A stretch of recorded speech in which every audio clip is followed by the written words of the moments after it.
சாமுவேலால் இஸ்ரவேலில் எழுப்புதல். 1 சாமுவேல் 7ஆம் அதிகாரம் 5 மற்றும் 6 வசனங்கள். எலியாவால் யூதாவில் எழுப்புதல்.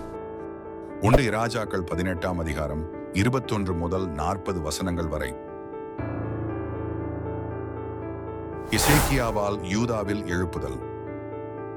2 நாளாகமம் 30வது அதிகாரம்.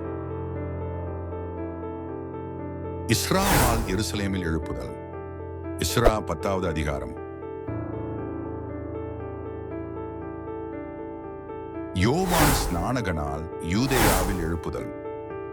லூக்கா 3ஆம் அதிகாரம் 2 முதல் 4 வசனங்கள் வரை.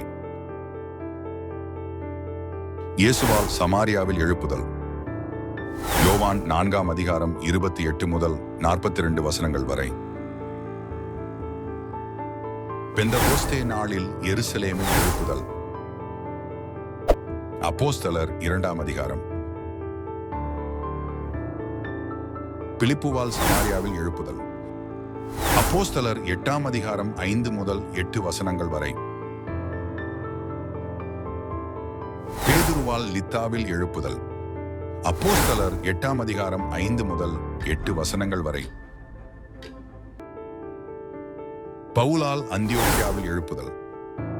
அப்போஸ்தலர் 13ஆம் அதிகாரம் 14ஆம் வசனம். பவுலால் கொரிந்துவில் எழுப்புதல். அப்போஸ்தலர் 18ஆம் அதிகாரம் 8வது வசனம். பவுலால் எபேசுவில் எழுப்புதல். அப்போஸ்தலர் 19ஆம் அதிகாரம் 17 முதல் 20 வசனங்கள் வரை. பாவத்தை பாவம் என்று அறிந்த பின்பும் அதை தட்டி கழிக்கிறோமே தவிர தகர்த்தெறியவில்லை. பழையவைகள் ஒழிந்து போகவில்லை, ஒளிந்து கொண்டன. முற்றிலும் ஒழித்தால் எழுப்புதல் நிச்சயமே.